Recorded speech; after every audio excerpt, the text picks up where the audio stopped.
«Метеор». Так Габдрауфа Гареева называли сослуживцы во время Великой Отечественной войны. Спустя 74 года ветеран вновь сел за рычаги легендарного Т-34.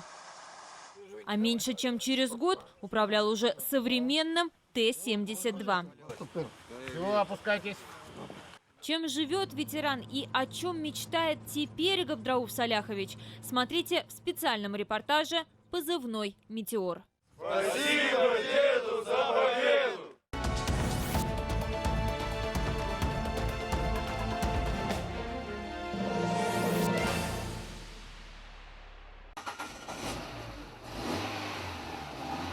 75 лет за рулем и ни одного штрафа. Габдрауф Саляхович говорит, его сердце работает словно мотор, и в 93 года он не собирается отказываться от вождения автомобиля. Поехать в магазин, в ближайшую деревню или на рыбалку для ветерана обычное дело. Тем более, что за безаварийный водительский стаж его даже наградил главный госавтоинспектор Башкортостана Динар Гельмудинов. Он приезжал, вот я тоже туда-сюда вот катал, оттуда я развернулся и обратно поехал. Он мне далеко ты везешь меня.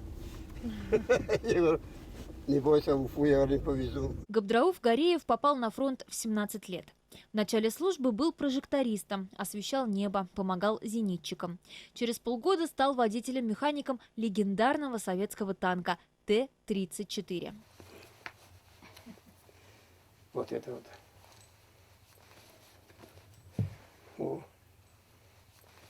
Вот от ударов всякие, конечно, все нормально. Первый раз я крещение прошел. Сел на танк, командир наверху, и поехали. Смотрю, человек лежит на дороге. Вот руку поднятые, ранен. Я остановился, хотели убрать. Я ведь не видел, что мертвый человек, лежащий, ранен человека. Я остановился. Командир только остановился, командир оттуда справить подошел. Мне все остановился. И вот человек лежит. Подошел, он, оказывается, немец, по-моему, застрелил его, и подошел, и меня в лоб поставил пистолет. Если без моего разрешения остановишь машину, я тебя застрелю. В 1945 году Габдрауф Саляхович получил тяжелые ранения и контузию в боях за освобождение Варшавы, а День Победы встретил в Белоруссии. Город Барановичек, командир орудия был тогда, 76-я пушка. Вот мы там вот встретились. И что нам давали рюмку водки в столовой. Вот этот день. Вернувшись домой с фронта, Габдрауф Гареев устроился водителем, кем и проработал долгие годы. А когда вышел на пенсию, активный образ жизни вести не перестал. И сегодня своим примером он продолжает вдохновлять молодое поколение. Ну, нас сортировали. Сортировали, я, видишь, я ростом невысокий, толстенький, маленький мужичок, паренечок. Но меня уже сказали, что ну все, танкистом хочешь. Ну, для меня только это надо было. Эту историю жители Башкортостана узнали благодаря специальному проекту «Истории Победы». В рамках военно-патриотической акции в мае 2019 года школьники республики собрали 230 видеорассказов ветеранов Великой Отечественной войны, тружеников тыла и узников концлагерей. Всю информацию организаторы представили на едином портале акции. Среди историй оказалось и интервью Габдрауфа Саляховича. За кадром ветеран признался, он мечтает снова оказаться за рычагами легендарного Т-34. И его желание исполнилось уже через несколько недель.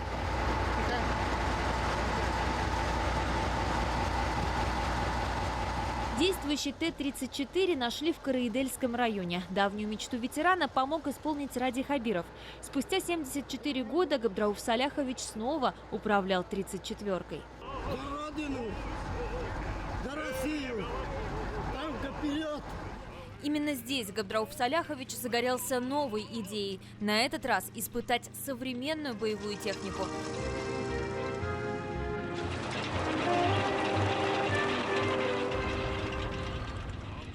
Чутка прошла 75 лет.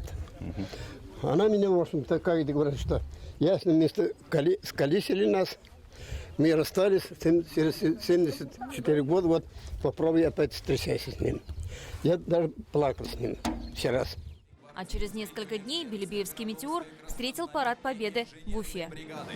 Командир парадного расчета гвардии подполковник Фарид Абдразаков сформировал. Меня не оставляет. Я знаю. Удалось покататься? Танк bilan bo'ldimi? Bo'ldimi? Mesela поздравительный берген диyorlar Keldi. Aldım rahmet sizga. Rahmet olsun.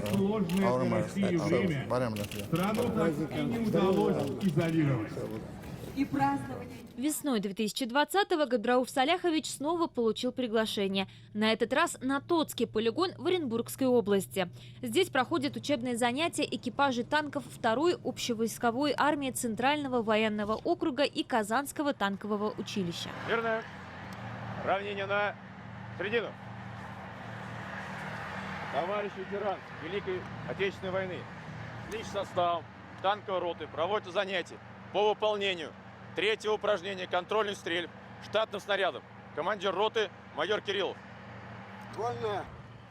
Бывших танкистов не бывает, уверяет Габдрауф Саляхович. А старший товарищ всегда вызывает уважение. Чтобы порадовать ветерана, танкисты Центрального военного округа торжественно вручили ему уникальный подарок – шлем. От себя лично, от коллектива, от командующего 2-й гвардейской армии, от всех военнослужащих. Поздравляю вас с 75-й годовщиной. Вот ваш именной шлем и с праздником. Дай бог здоровья и успеха. Пожалуйста, это вам. Большими буквами на нем выбит фронтовой позывной Габдрауфа Саляховича «Метеор». Потому что у меня танк самый шустрый. Пока по танкам команда дает, пока ты на танк залезли, я уже поехал бы. Зато меня «Метеором» назвали тогда. После краткого инструктажа Габдрауф Саляхович на практике оценил одну из самых современных российских машин. Ветеран сел за рычаги танка Т-72 последней модификации и, к изумлению военных, показал динамичное управление боевой машиной. Дед удивил, конечно. Несмотря на такие года, он все-таки помнит все. Подсказывать особо как бы и не пришлось.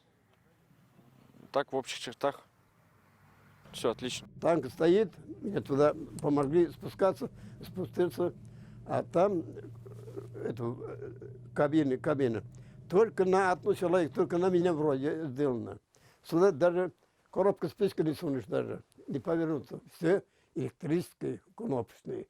Я быстро усвоил ее. Завел, поехал, развернулся. Я включил сейчас 3-ю скорость и пошел туда, откуда я брал танк туда. Вот они уже испугались даже. Он говорит, на 3-й скорости едет. «Жить в движении» – это главный девиз Габдрауфа Саляховича. Ветеран признается, его юношеский задор с годами никуда не делся. Наоборот, лишь ярче запылал. Хочу я с парашюта прыгать. Если можно будет, если меня доверить, на Красной площади я делаю посадку. Пускай это весь мир посмотрит, 95 лет старик прыгнул с парашюта. Может встречусь я Владимиром Владимировичем. Если я встречаться буду с ним, ей-богу, я его обниму.